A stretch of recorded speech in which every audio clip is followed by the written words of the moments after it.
asalaamaaleykum téléspectateur émission Veto dal leen jàmm si émission bi tey nag ñu fas yéene waxtaan ak yéen ponk bu am solo ci wér-gu-yaram mala ak nit muy garab ñu koy wax médicament boobu nag dañ koy jëriñoo pour aar wala pour saafara jàngoro tey nag ki ñëw seet si les professionnels du médicament ñi nga xam ne ñoo yor distribution bi yor naka lañ koy tegee ci marché ba nga xam ne képp ku koy jëriñoo du ci am loraange médicament boobu nag am na ni ñu koy jëriñoo rek loolu mun na indi loraange wala musiba ci mala bi wala ci nit ki. médicament boobu nag de plus en plus ñu ngi wax antibiorésistance ñu ngi wax la notion de résidu tey nag ak gan yooyu dinañ ko yaatal ba nga xam ne lépp loo xam ne médicament war nañ ko ci ñu ngi ko ciy xaar ak rôle bu mu war a jouer dinañ ci waxtaan ak ñoom nga xam ne dinañ ci mën a am ay tontu yu leer ci wàllum garab. bu weesoo lekk ak naan garab doon na lu am solo ci dundu mala yi bu ci nekk am nu muy mel ak tamit lu muy jëriñ muy fecc wala muy aar garab boobu nag lu ci ëpp dañ koy jéggaani. marché bi tàmbali na bu yàgg waaye ci année 90 yi la organisé vraiment parce que ci année 90 yi nguur gi dafa newoon dootul jëlati dootul recruter ce qui fait que vétérinaire yi génn amuñu woon liggéey donc mais heureusement amoon na aussi benn projet li ñuy wax projet parc projet de lutte contre la peste bovine boo xam ni dafa amoon benn volet privatisation de la médecine vétérinaire donc projet parc boobu moo mettre en place ay fonds au niveau d'une banque dégg nga pour aider les vétérinaires à s'installer ci la vétérinaire na commencé di installé wu waaye dafa amoon problème mu accès aux médicaments parce que dafa amoon benn situation de monopole bu def ni vétérinaires yi mënuñu woon am garab yi facilement kenn moo ko fi doon indi ci éleveurs yi la ko doon jaay directement donc ñu ci la ñu génn man personnellement 92 ci la ñu génn donc ci la ñu organiser réseau bi organiser marché bi ak vétérinaires yi donc au fur et à mesure ñuy installé ci région yi donc ci la ñu organiser réseau de distribution produits vétérinaires yi. ba atum 1992 chaîne de distribution garab yi organisation bi demeewul woon noonu waral vétérinaires yi di yëngu ci wàllum médicament defaraat seen toogaay ba garab yooyu ku ko soxla nga mën koo am ci anam bu gën a yomb mu doon lu ñu teg ci yoon. ñun suñu liggéey mooy indi garab seet ay laboratoire yu baax yoo xam ne dañuy jox ay garab ñu indi ko fii ba noppi di ko joxe waat ci kii bi cabinet vétérinaire bi bu njëkk vétérinaire yi dañ daan ñëw fii di jënd ci garab waaye léegi organiser nañ ko ba nga xam ni ñu ngi ñoo leen di yóbbul garab yi léegi vétérinaire bi comme barewuñu ci amuñu jot bu bare ñu ngi ñoo leen di yóbbul garab yi ba ci seen cabinet. médicament bi buñ koy indi avant muy dem ci loxo distributeur bi dafay jaar ci loxo yoo xam ne ñoom ñooy saytu médicament bi ba xam na médicament bi répondre na à 3 critères maanaam le médicament est de qualité maanaam aptitude à répondre aux besoins de l'éleveur, le médicament est sûr qui ne présente aucun danger et le médicament est efficace. Depuis 90 marché bi dafa yokku ñu seetlu évolution surtout ci wàllum chiffre jóge ci 1 milliard ba tollu léegi ci 8 milliards de francs CFA mu doon ay médicaments vaccins ak yeneen yu ni mel. chaîne de distribution bi mooy lan laboratoire yi ñooy fabriquer jox ko grossiste importateurs yi di ko jox ayant droit yi mooy cabinet vétérinaire yi ak pharmacie yi. ñooñu nag ñoom ñoo koy jox éleveurs yi ñooy indi garab ñoom ñoo war a fexe ba indi garab yu baax jox ko éleveurs yi parce que ñoom ñooy responsable garab bi. Sénégal dafa am ce qu'on appelle les distributeurs ñoom ñoo ñuy approvisionner en médicaments et maintenant au niveau de ces distributeurs ñoom y a que 2 ayants droit au Sénégal, nous les docteurs vétérinaires et les docteurs en pharmacie humaine. Donc ñooñu la ñuy dem jëli médicaments yi foofu et ñun ñoo koy redistribuer aux éleveurs. Mais redistribution aux éleveurs boobu noonu duñ ko defee n'importe comment. Am na des médicaments qui sont délivrés que sous ordonnance. Donc yooyu dañ koy joxe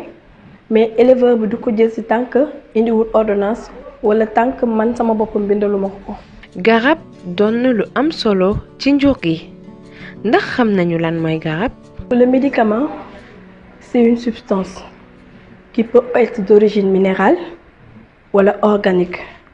Organique qui peut être dérivé animal ou végétal. Maintenant, cette substance-là, il a pour propriété soit thérapeutique, préventive ou tout simplement de modifier la fonction physiologique de l'animal. Day tax ba feebar du ñëw wala bu feebar ñëwee mu mën ko xeex am na ñu ne tamit garab mooy loo xamante ni mën nga ko def ci jur gi pour diagnostiquer benn maladie am na ñu ne tamit garab mooy xam ne mën nga ko def ci jur gi pour modifier fonctionnement métabolique bi. garab dafa war a nekk qualité pour que mu nekk qualité il faut que nga jëlee ko ci benn laboratoire boo xam ne am na expertise bi parce que laboratoire yi léegi dañu bari te am na yoo xamante ni pour ñu am autorisation parce que garab pour que mu mën a pour nga mën a am garantie na garab bi baax la il faut que mu am autorisation sur le AMM autorisation mise sur le marché waaw mais am na ay urgence yoo xamante ne bu amee mën nga am par comment dirais-je par dérogation au niveau national nga am benn AM au niveau national mais loolu soit benn épidémie am ñu xam ne vraiment bu ñu naree jaar processus au niveau de l'UMOA dafay jël temps léegi ñu am dérogation nationale donc garab il faut que mu am AM pour que mun ñu mën a jàpp ne garab bi baax na. Maintenant ces 3 critères bu ko saytukat yi saytoo ba pare maanaam les contrôleurs au niveau de l'UMOA en passant par le ministère de l'élevage buñ ko saytoo ba pare boobu la ñuy délivrer ce qu'on appelle une autorisation de mise sur le marché et autorisation de mise sur le marché boobu distributeur bi importateur bi ak distributeur bi ñoom ñooy def ay jéego pour am ko donc ñooñu médicament bu ñu yore seen loxo rek ñun dañuy am yaqin que ne médicament bu baax la bu amul benn danger. saafara nag mën na jur jàngoro lan mooy njëriñu garab. Ton animal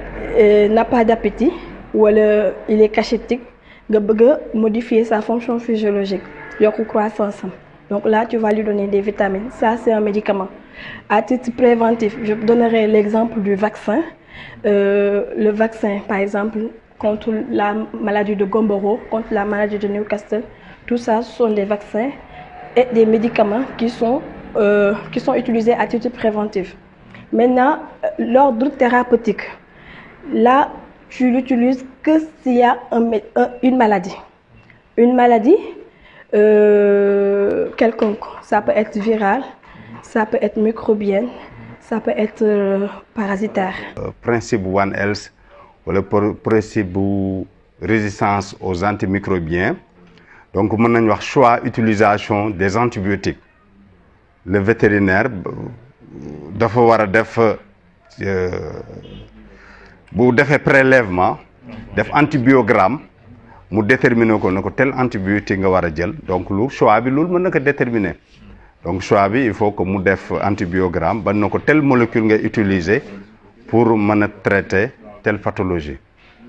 donc loolu mën na motiver le choix du médicament bon côté antibiotique laa joxe quoi léegi par exemple yow da nga nekk ci élevage léegi mu toll ci benn phase de finition te yaa ngi jëm ci fête donc tu as besoin de booster leur croissance nga choisir ne man période bi mu toll damay joxe vitamine mën nga choisir tamit daal di ne on est en zone de forte prévalence de telle maladie donc il faut que yow nga choisir par exemple benn vaccin de souche chaude au profit d'un autre vaccin. Même par exemple fii feebar bi daf fi bari, donc man je préfère utiliser ce type de vaccin par rapport ak par exemple beneen zone boo xamante ni c'est indemne d'une maladie bu la neexee yow da nga ne du ma vacciner fii. gannaaw xam nañu garab kañ ak naka lañ koy jëfandikoo. donc médicament boobu boo ko jëlee nga xam yow but bi nga soxla soit c'est pour traiter une maladie très précise wala pour prévenir une maladie donc ngay utiliser ce médicament. Mais booy utiliser médicament bi aussi tu l'utilises pas n'importe comment. Tu le prescris à l'animal, mais c'est le propriétaire qui doit revenir tout le temps pour faire le traitement ici sur place. Sinon bu nekkee propriétaire bi il habite loin wala que le médicament n'est pas obligatoirement bon c'est que médicament bi waruñ ko utiliser obligatoirement que yenn kii par exemple les antibiotiques là mën nañ la ko jox nga dem mais si c'est une antibiotique wala médicament yoo xam ne vétérinaire bi rek moo ko war a utiliser c'est réglementaire donc yooyu duñ ko bàyyi mu dem ak moom fii lañ koy defee sur place. tey jii vétérinaire bi rek tey jii moom mu mën a xam garab bii ak bii ñoo mën a ànd parce que garab bi tey jii am nañ ay effets yi nga xam ni antagoniste xam ne bu ñu àndee au lieu que mu nekk garab buy faj tey jii tooke lay nekk su ko xar boobu jëlee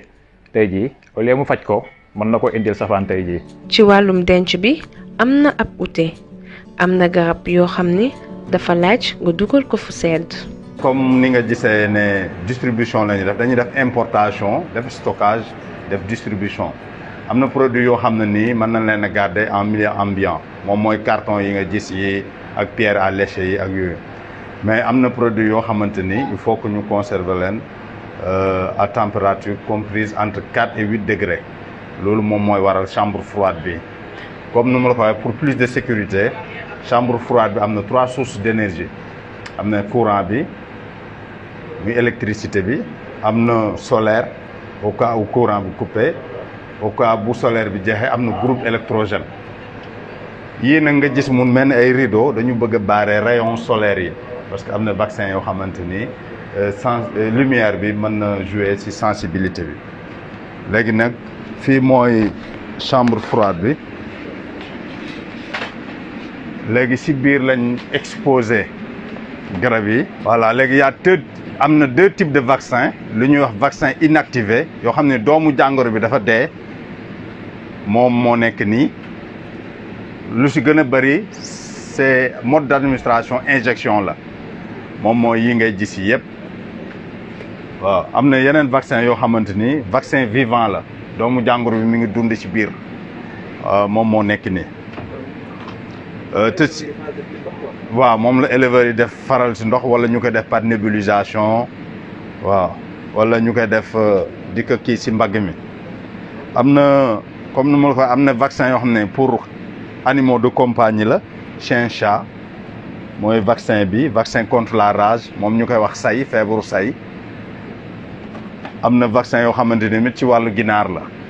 am na vaccin yoo xamante ni ci wàllu fas la temps yële passé yaa ngi dégg ñu doon wax grippe équine donc am nañ vaccin boobu. vétérinaire yi di ñu bàyyiloo xel ci mala yi bu ñu jëlee garab war ñu ko jëfandikoo moom mala bi ak lépp lu jóge ci moom moo xam meew la wala nen fekk garab bi génnul ci yaramam. antibiotique boo ci gis dafay am délai d'attente maanaam délai bi nga xam ne moom la organisme di éliminer à 100% le médicament ba xam ne dootu amati dara ci résidu. garab bi il faut que mu nekk de qualité pour que vétérinaire bu ko administré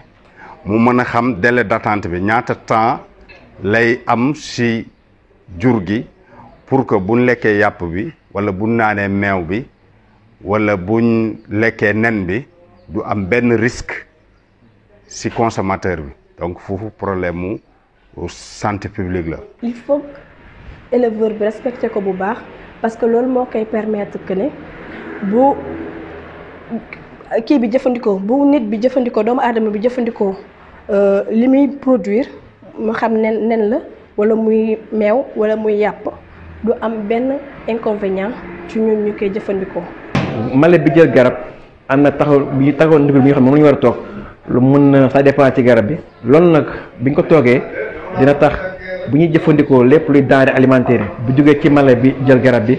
dina tax du am benn problème pour santé publique nit koy jëriñoo donc dañuy conseiller éleveurs yi ñu respecter cette notion de détente boo xam ne c'est très important pour seen wér-gu-yaram. Le médicament dafay am benn phase bu ñu naan la phase pharmacodynamique l'action que fait le médicament sur l'animal et phase boobu noonu c'est capital vu que ne am na yenn action thérapeutique yi mais aussi am na des actions toxiques sur l'animal action thérapeutique yooyu bu ñu demee ba xam ne xar bi wala animal bi mënatu ko utiliser dafay entraîner ce qu'on appelle les résistances antimicrobiennes. éleveurs yi utiliser bi ñuy utiliser garab yi seen bopp la ñuy wax automédication boobu noonu tey jii ndax dañuy utiliser garab yi tey jii xaaratuñ mala bi feebar ngir ñu utiliser garab bi tey bu xar bi saqatee rek lu ñu xam lu ko jot dañuy dem uti antibiotique joxe xam nga antibiotique boobu au fur et à mesure nga koy utiliser dana dem ba dootul mënalati mala bi dara wala bu fekkee ni feebar bii la waroon a faj bu mala bi feebaratee feebar boobu noonu soo ko joxee dootul am benn njariñ moo tax souvent dañuy gis tey jii éleveurs yoo xam dañuy ñëw wala vétérinaire yoo xam tey dañuy ñëw soxla benn garab ngay leen garab bi am na ñu leen jox ma beneen bi lu tax parce que retour yi may am ci terrain bi nee nañ garab bii kat efficace tul lañ ko doon utiliser pour mu faj ko loolu dem defatu ko. mën nañ si joxe benn sew-sew bu ndaw par exemple nga jël benn sa xar am benn problème respiratoire nga dem si vétérinaire mu diagnostiqué prescrire la benn garab nga traité ko si après garab boobu nga ubbi ko parce que flacon bi boo ko ubbee plus d'1 mois efficacité bu mu amoon day wàññeeku yow nga traité si sa xaru voisin wala sa beneen copain ñëw présenter les mêmes signes nga ne ko man bii laa ko traité woon jëlal bii nga yóbbu ko alors que efficacité bi wàññeeku na yow nga defal sa bopp automédication nga piqûre affaire bi dose bi nga yaakaaroon moom mooy faj bële bi mënu ko faj mu am problème mu résistance donc nga créer ay beneen problème ci élevage. Parce que quand tu utilises abusivement l'antibiotique par exemple, je donne l'antibiotique toujours, xar bi bu demee ba am la même maladie et que c'est ce même antibiotique qui doit être capable de traiter l'animal, finalement du amati effet parce que xar bi dafa tàmm jël dose boobu. Finalement ça va créer des résistances aux antimicrobiens. L'automédication de 1. Mais de 2, il y a aussi le vétérinaire qui estime le poids de l'animal seulement par vision. Day xool xar bi ne bii voilà la notion de surdosage xar bi dafay am tant de kilos alors que parfois mën na ko bañ a egg yow tu prends l'initiative de lui mettre 10 cc de médicament dafay am dose boo xam ne garab kii bi da koy tàmm ci yaramam xar bi da koy tàmm ci yaramam ba finalement li ko war a faj dootu ko fajati en termes de médicaments. boo xoolee nit yi ak mala yi ñoo bokk presque doomu jàngoro leen di sonal donc bu ñu deful nànk rek garab bi war a faj nit ki dañuy dem ba du amati njëriñ loolu nag lu indi antibiorésistance mooy dañuy utiliser antibiotiques yoo xam ne ni ñu ko war a defee c'est pas que conseillé par des professionnels donc antibiotique boo ko utiliser dafa war a nekk loo xam ne dañ koy teg ci yoon mooy nga respecter traitement bi respecter durée bi choisir la bonne molécule ba nga xam ne y aura une efficacité thérapeutique tant que respecté wuñu loolu rek mën na indi une antibiorésistance boo xam ne bu yàggee dafay nekk une question de santé publique. contrefaçon ci garab tàmbali bëri ci marché bi mu mën a jur ay gaañ ci mala yi dem sax bay lor doomu aadama yi ñuy fàttali askan wi ne garab vétérinaire moo la koy bindal moo la koy jaay. nit bu jëlee benn garab bu li ñuy wax garab produit la xëy na moom rek lay lor waaye xoolal vétérinaire bi nga xam ni jox na garab boobu wala garab frauduleux boobu jox na ko nag bi ñaata nit ñoo ciy lekk ñaata nit ñoo ci mën a feebar donc problème mu produit frauduleux yooyu ci vétérinaire bi la gën a garaaw moo tax nguur gi loolu war na ci taxaw. circuit bu normal boobu bu ko éleveur contourné dem jëndi faneen médicament maanaam les médicaments qui sont parfois contrefaits les médicaments qui sont frauduleux yow dara garantiwul la que ne médicament bi am na efficacité. loolu tamit maa ngi ci wootee aussi bien éleveur bi que consommateur bi. Éleveur bi war na seet ban garab lay jox juram bu mu seet rek bii moo gën a yomb déedéet na seet d'abord fu mu koy jëlee war na ko jëlee ci vétérinaire wala pharmacien waaye bañ a dem ci marché bi di naan xaaral fii moo gën a yomb. Problème réglementaire itam parce que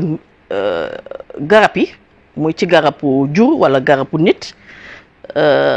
organisé wul bu baax maanaam dafa am ay garab yuy dugg duma ko woowee sax ay garab parce que kenn xamul lan moo nekk ci biir léeg-léeg dinañu analyser sax gis ni ay produits la yoo xam ne mën na rey mais nit yi am na ñu koy dugal di ko mbubboo turu garab pour mun ko jaay mun ko jox kii yi donc problème réglementaire boobu aussi problème bu rëy la boo xam ni nguur gi war nañu ci dimbali. Consommateurs yi comme jot na nag ñu seet li ñuy lekk lan la ndax feebar yi bare na ci lu ci bare ci lekk bi lay jóge. ñun suñu première mesure mooy respect wu filière de distribution bi donc jox ko ayant droit yi ñu jox ko éleveurs yi léegi nag dañuy ñaan éleveur bi bu soxlawee garab bu juram feebaree na waaxu ba ca vétérinaire ba waxtaan ak moom vétérinaire bi ñëw seet juram wax ko ban garab la war a jël boobaa dina ko wóor ni garab bii muy jël baax na ci jur bi baax na itam ci askan bi. Consommateur bi la ñu war a yee parce que ñu def nañu essayé nañu lu bare c'est-à-dire dem saisir médicaments yi ak état bi ak autorité kii muy police muy gendarmerie jéem nañu dem di saisir médicaments yi pour dindi ko ci marché bi waaye sama gaañe ñi sant Faal ak ñi sant kii dinañu dellu wala def ci seen yére seeni poche di jaay garab yi di continuer di jaay garab yi donc nit yi éleveurs yi consommateurs yi ñoo war a yeewu ci loolu. garab du ci marché bi lañ koy jëlee garab ci vétérinaire bi ci cabinet ci pharmacie nga koy dem jëlee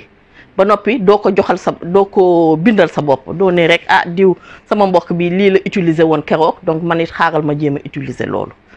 donc man consommateur bi éleveur bi surtout laay woo ci lii